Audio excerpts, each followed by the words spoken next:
Halo Sensikers, kembali berjumpa bersama saya Denny Darko. Tidak ada yang namanya misteri, yang ada adalah tanda-tanda yang kita semua coba untuk mengerti. Bersama saya, ini adalah teman-teman dari cumi-cumi.com. Saya akan ditanya tentang beberapa hal, fenomena dukun versus pesulap, fenomena indigo, dan beberapa hal yang lain. Dan kalau kamu tertarik, silahkan langsung menuju ke channel mereka. Jangan lupa untuk subscribe dan share ke orang-orang yang kalian kira membutuhkan. Oke?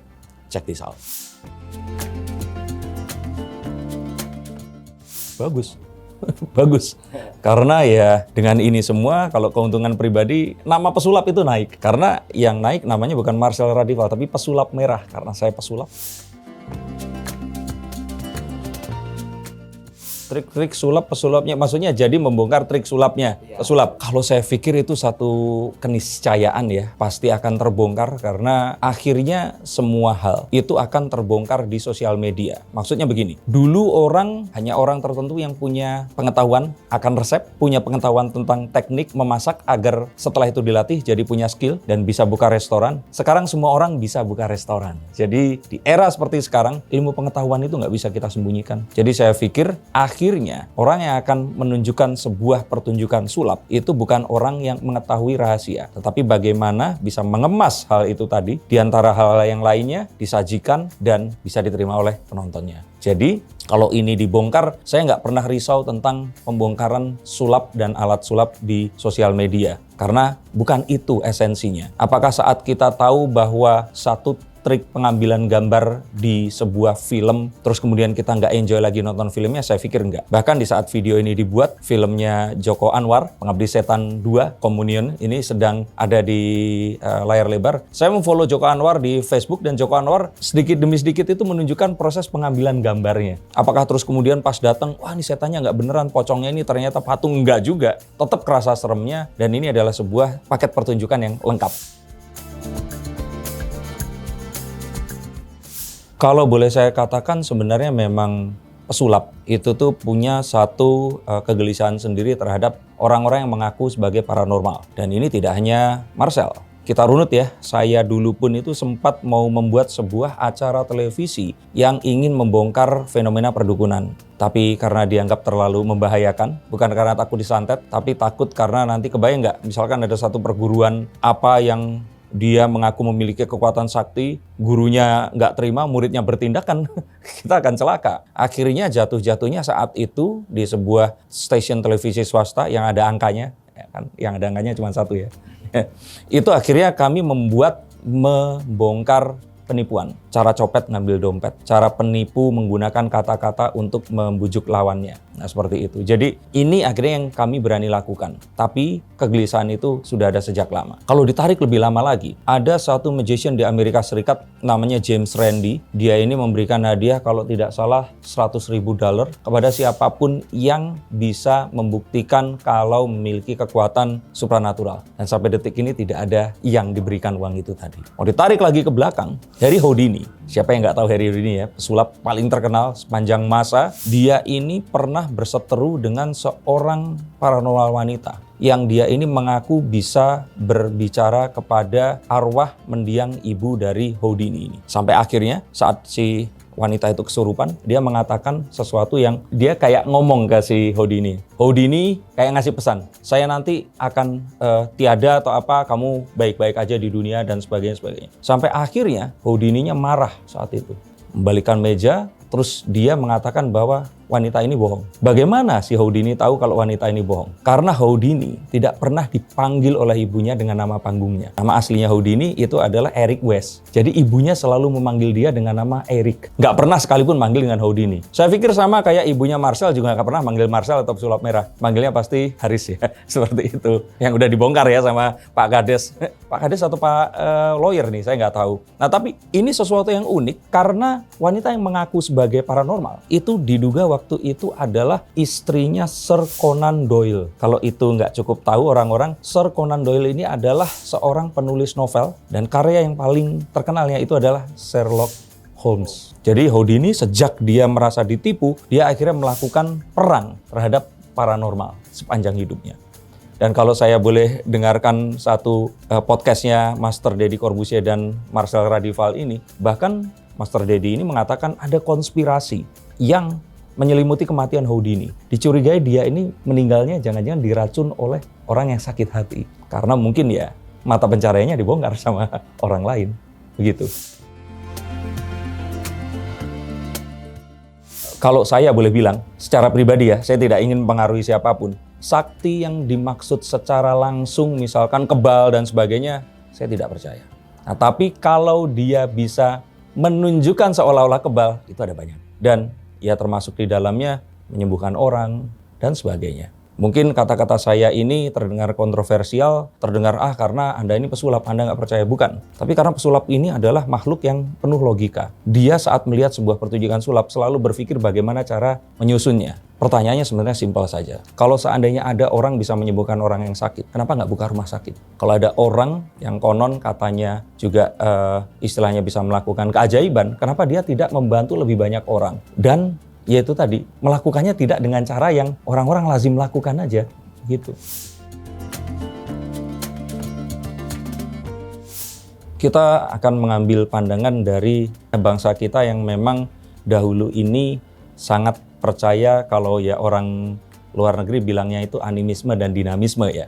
Jadi animisme dan dinamisme, kalau animisme ini percaya kepada makhluk yang tidak terlihat, kalau dinamisme ini percaya kepada energi yang terkandung di dalam sebuah benda, pohon dan sebagainya, universe dan sebagainya itu tadi. Nah, artinya kita ini jadi percaya sekali tentang hal-hal seperti itu karena memang kita dari dulu dididik oleh orang tua kita menjadi begitu. Pada kenyataannya, hal-hal seperti itu di zaman sekarang itu perlu untuk pembuktian dan pembuktian itu sulit untuk dilakukan secara langsung. Artinya kembali lagi di sini, jika hal tersebut tidak bisa dibuktikan, tidak bisa diteorikan, tidak bisa diulang lagi dengan sebuah kondisi yang sama, maka saya boleh katakan artinya itu kebetulan. Jadi tentu saja itu bukanlah satu hal yang nyata. Kalau boleh saya bilang seperti itu.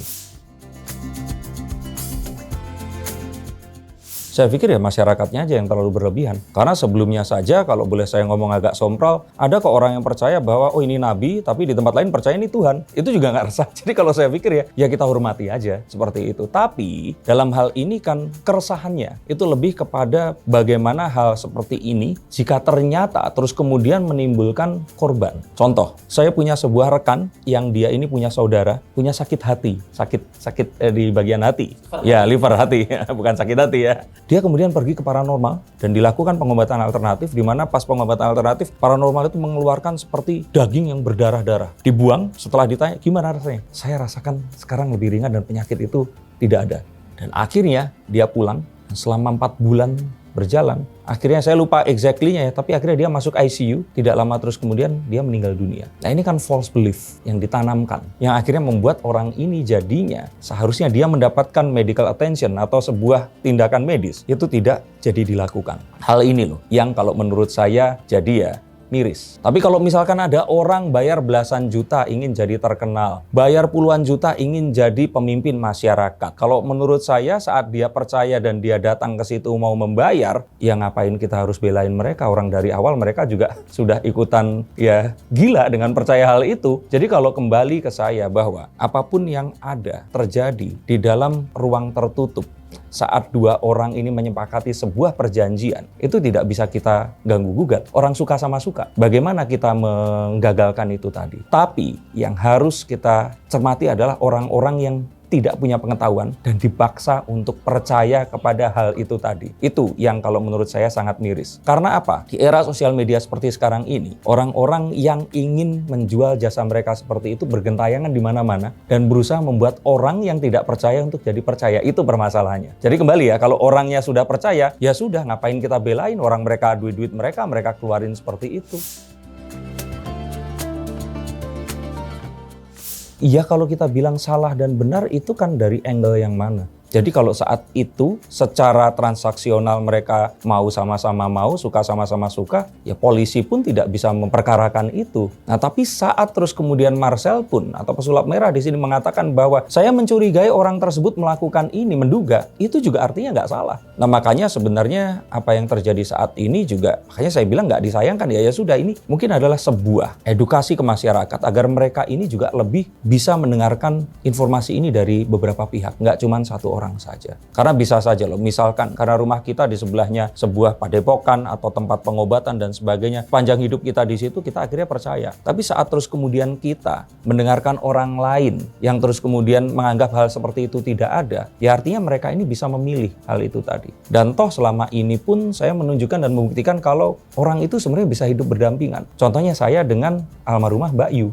Mbak Yu melakukan apa yang dia percaya. Saya sebagai pesulap mewawancara dia untuk menanyakan ya sesuatu dengan versinya dia gitu. Apakah terus kemudian saya percaya? Saya tidak harus percaya. Tapi dengan saya tidak harus percaya, tidak harus saya memusuhi gitu loh. Itu bahwa sebenarnya ini adalah satu hal yang kalaupun ini bukan mau diberantas ya, tapi mau diberikan sebuah edukasi. Ya marilah kita mengedukasi seperti kayak dulu waktu Sunan Kalijaga membawa masuk Islam. Dengan terus kemudian menyebarkan Islam masih dengan cara pewayangan, walaupun akhirnya wayangnya ini dirubah, didistorsi, tidak menyerupai manusia di situ. Bahkan saya kemarin sempat katakan kalau saya salah silahkan dikoreksi di sini, untuk mengajarkan kalimat syahadat kepada masyarakat Jawa yang sangat percaya kejawen saat itu. Beliau memasukkan sebuah perjalanan cerita mencari sebuah jimat namanya Kalimosodo, dan itu adalah Kalimosodo itu kalimat syahadat dalam bahasa Jawa. Saya sudah tanyakan ke Marcel, dan Marcel tidak menjawab itu, tapi memberikan saya sebuah perumpamaan. Pak Den, kalau seandainya kita bilang mematikan, berarti para polisi itu mematikan mata pencarian rampok dan maling.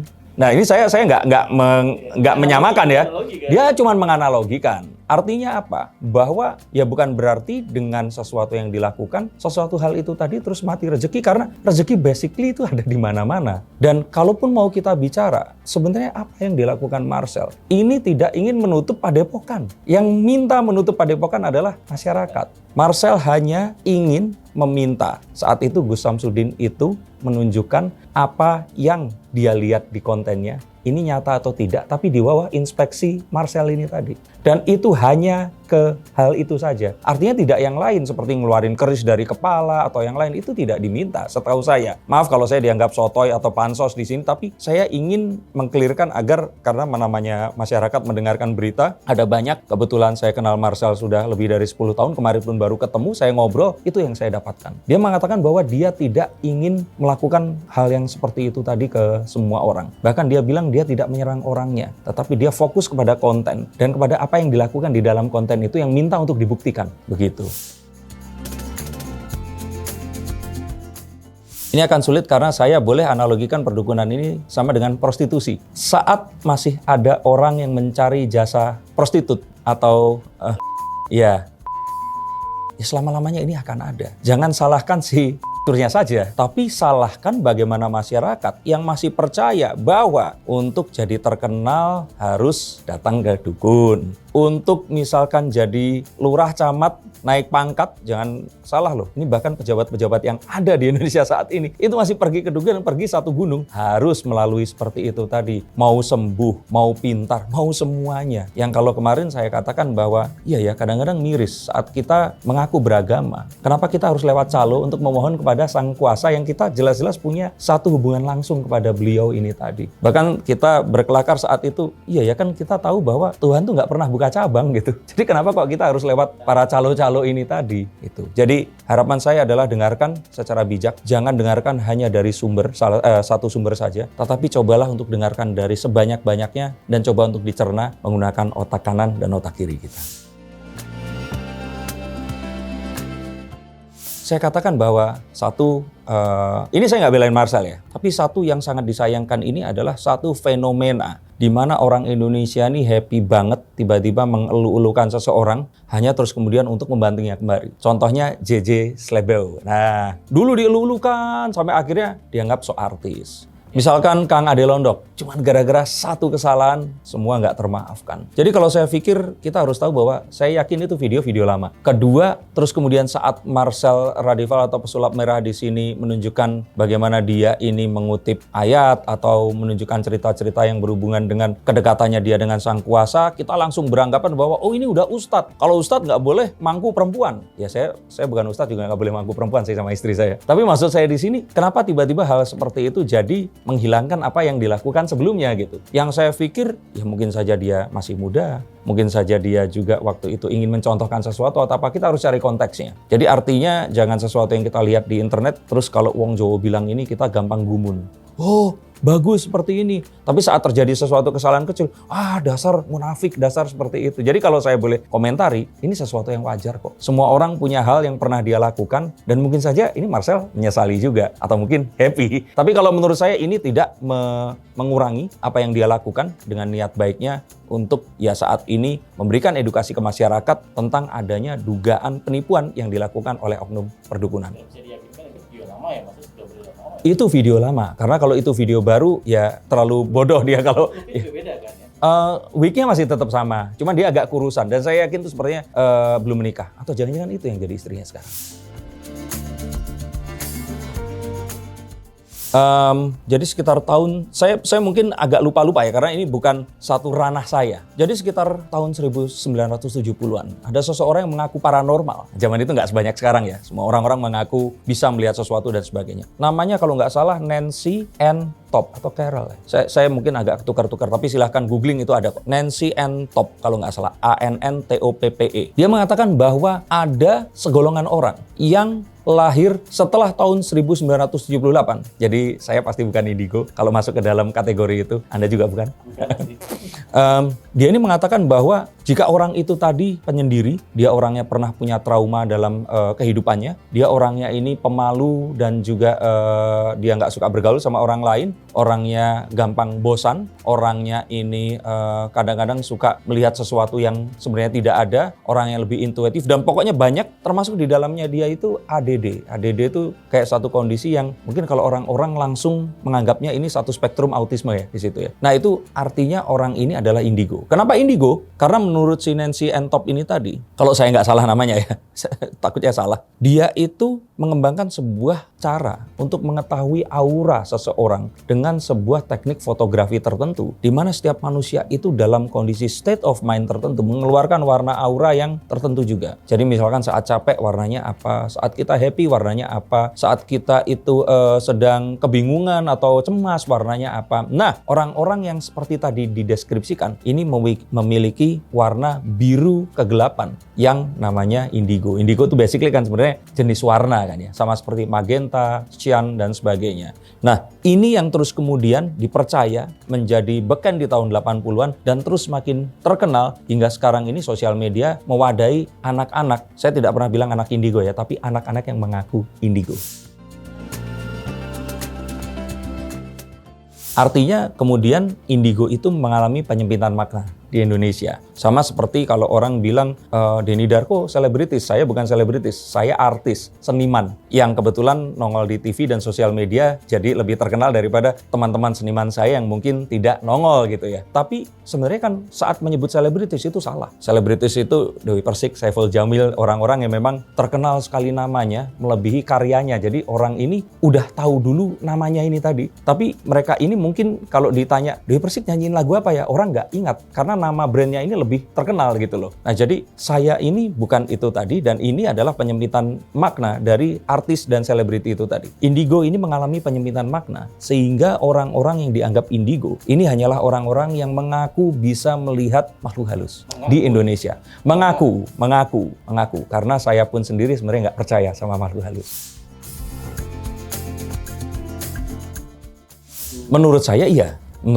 Bahkan kalau tadi saya bilang menurut saya iya dan saya mungkin sedikit yakin, kalau yang saya lebih yakin lagi adalah saya pikir hanya 10% anak-anak yang mengaku indigo di Indonesia ini mengerti dan tahu sejarah indigo yang tadi saya jelaskan. Terus 90%-nya cuma ngaku aja dia indigo karena dia merasa bisa melihat sesuatu yang tidak terlihat. Ayo, siapa di sini silahkan ngaku. Mereka juga pasti kebanyakan nggak tahu tentang itu, tapi ya karena mereka melihat di YouTube, ternyata aku selama ini bisa ngelihat sesuatu, berarti aku indigo. Atau mungkin sesederhana, karena dia pemalu, nggak punya satu kegiatan sosial, terus kemudian dia ini sering dianggap nggak ada, terus kemudian karena dia nonton di televisi atau sosial media, ternyata mengaku melihat seperti itu jadi banyak teman, terus kemudian dia pura-pura mengaku, terus kemudian dia akhirnya jadi punya banyak teman. Terkenal, channel YouTube-nya mungkin juga jadi tinggi viewersnya. Jago main sulap sedikit, jadi banyak teman.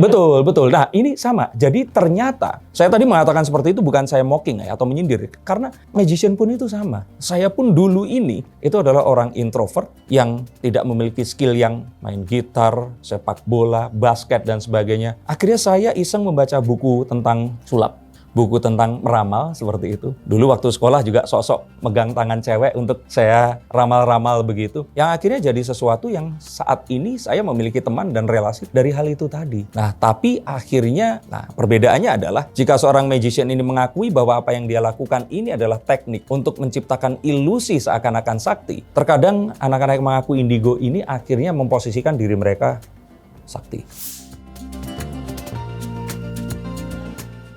Saya ambil kartu ini. The Three of Wands. Melihat ke depan. Bahwa dia ini sudah turun dari menaranya. Kalau di kartu ini ya. Di Two of Wands ini orang ini tadinya di menara. Dia turun di menaranya. Dia jalan menghadapi apa yang ada di depannya. Jika selama ini apa yang dilakukan Marcel ini hanya diketahui oleh para subscribersnya. Diketahui hanya oleh segelintir orang. Sekarang, thanks to Close the Door, Master Deddy Corbuzier, sampai detik ini mungkin 18 juta orang itu menonton Marcel, yang artinya hampir 10% masyarakat Indonesia itu sekarang tahu tentang dia. Artinya dia sekarang ini menjalani apa yang dia kemarin itu harapkan dan inginkan. Dan hati-hati, karena kedepannya apa yang hanya dilihat dari kejauhan, ini pasti akan sangat berbeda jika dia menghadapinya secara langsung. Ini termasuk di dalamnya adalah keselamatan, termasuk di dalamnya ini adalah bagaimana dia harus menjaga sikap, karena video-video kayak memangku cewek ini pasti akan dijadikan permasalahan dan sebagainya. Dan bagaimana dia harus bisa memenuhi ekspektasi orang-orang yang saat ini mendukungnya.